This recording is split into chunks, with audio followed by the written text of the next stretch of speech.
Welcome back from the break. और wing commander Asim Nawaz मेरे साथ ही मौजूद है। मैं एक बात बताऊं कि इंस्पेक्टर्स की बात कर रहे थे।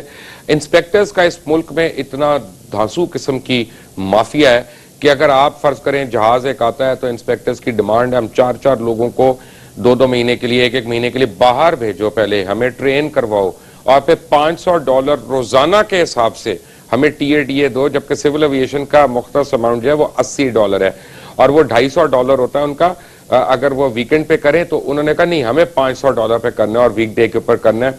ये उनका हाल है और उनकी खिदमत में कुछ रह जाए अगर खुदा ना खास्ता तो आप पीर बगाड़ा से पूछे उनके जहाज का CUFA क्यों नहीं हो रहा अभी तक या कब होगा। उसके बाद आपको मैं बताता हूं कि आपको एक बात समझने की जरूरत है। टेक्निकल बातें आप एक तरफ छोड़ दें, वो तो मैं अगले एक प्रोग्राम में जरूर बताऊंगा कि what is going wrong in PIA and what is going wrong in civil aviation authority, क्योंकि अब ये एक शो नहीं होगा जब तक ये लोग अपनी पेटियां नहीं कसेंगे और ये अपने आप को ठीक नहीं करेंगे और इस मुल्क की खिदमत करने को तैयार नहीं होंगे। ये मेरी जंग चलती रहेगी इनके साथ। आपको मैं बताता हूं कि पूरी दुनिया में जो एयरपोर्ट मैनेजमेंट सर्विसेज हैं या एयरपोर्ट है वो एक ग्रोइंग इंडस्ट्री है। वो हर साल बहुत ज्यादा से ज्यादा मुनाफा दे रही है। पाकिस्तान के एयरपोर्ट्स रिसेशन इंडस्ट्री में हैं। पाकिस्तान के बहुत से एयरपोर्ट्स जो हैं वो बेइंतहा नुकसान कर रहे हैं। इसलिए नुकसान कर रहे हैं कि उनको चलाने वाले या करप्ट हैं या नलायक हैं या दोनों हैं। आपको एक एग्जांपल देता हूं कि 2020 तक दुबई में सिविल एविएशन इंडस्ट्री की इकोनॉमी के हिस्से में $53.1 बिलियन तक उसकी कंट्रीब्यूशन पहुंच जाएगी और वो दुबई का अपना 37.5% GDP का हिस्सा है। 2013 में एविएशन सेक्टर ने दुबई की GDP में $26.7 बिलियन का हिस्सा डाला, जो कि बेसिकली GDP के तनासुब से 27% बनता है। 4,16,500 लोगों को वहां पे रोजगार मिला। यहां पे कह रहे हैं कि रोजगार बंद करो, PIA की डाउन साइजिंग करो, सिविल एविएशन की डाउन साइजिंग करो, ये लोग ज्यादा हैं, ये कम करो। एविएशन सेक्टर में हर $100 की सरमायाकारी से मईशत के बाकी सेक्टर्स में $72 का इजाफा हो रहा है।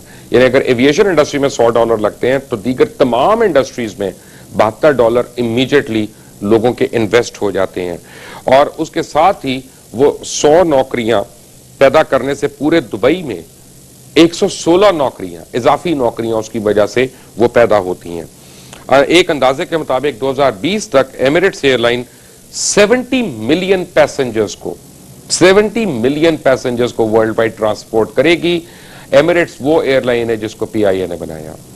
PIA ने सिर्फ एक एयरलाइन नहीं बनाई, तकरीबन दुनिया की 39 एयरलाइंस हैं जिनको या PIA ने बनाया या उनको मैनेज किया या उनको अपनी एक्सपर्टीज प्रोवाइड की। 39 एयरलाइंस, जिनमें से कई जो है दुनिया की टॉप लेवल एयरलाइंस हैं।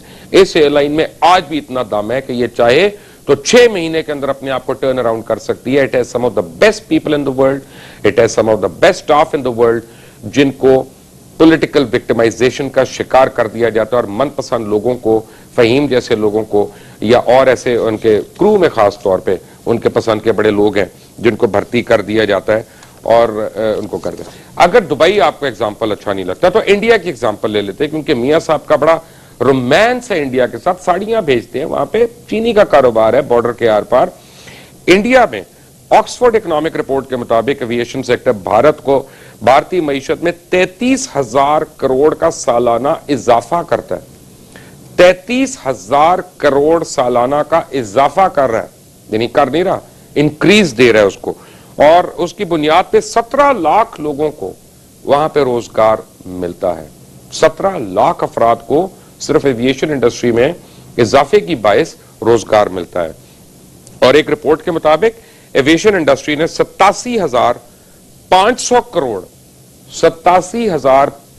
करोड़ रुपए के टैक्स और पर्सनल टैक्स और इनकम टैक्स इंडियन गवर्नमेंट को दिए हैं। और उसी रिपोर्ट के मुताबिक एविएशन इंडस्ट्री ने सियाहत के फरोग के लिए, यानी टूरिज्म के फरोग के लिए मजीद 71 लाख लोगों को रोजगार फराहम किया है।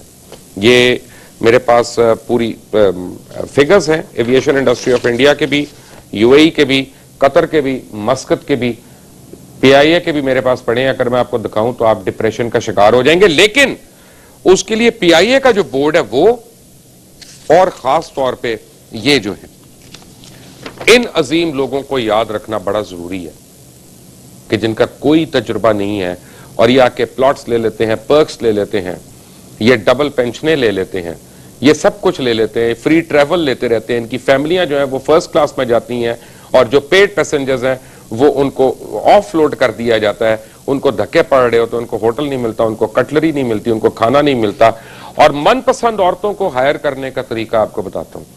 आपको पीआईए की एक एग्जांपल दे देता हूं। पीआईए के जितना कैबिन क्रू है वो मेरी इस बात की गवाही देगा कि पीआईए की फ्लाइट नाइजीरिया जा ही नहीं रही, नाइजीरिया जा ही नहीं रही, लेकिन नाइजीरियन लड़कियों को स्पेशली हायर किया गया।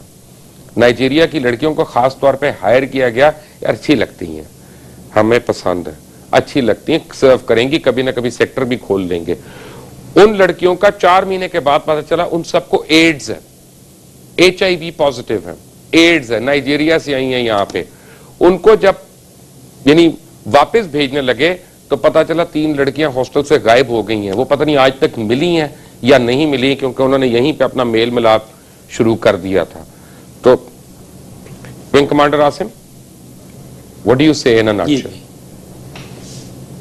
मैं आपसे बिल्कुल इन बातों पे एग्री करता हूं और ये इदारे हमारे तबाही की तरफ जा रहे हैं, लेकिन जो यहाँ पे हमारी बादशाहत चल रही है और उस बादशाह सलामत के इर्द गिर्द जो इतने रतन बैठे हुए, 9 रतन है या 900 रतन है, ये हुकूमत तो वो चला रहे हैं, इदारे वो चला रहे हैं, उन्हीं की मनपसंद लोग यहाँ इदारों के डायरेक्टर और उसके बाद उनके DGs और उसके बाद चेयरमैन बने बैठे।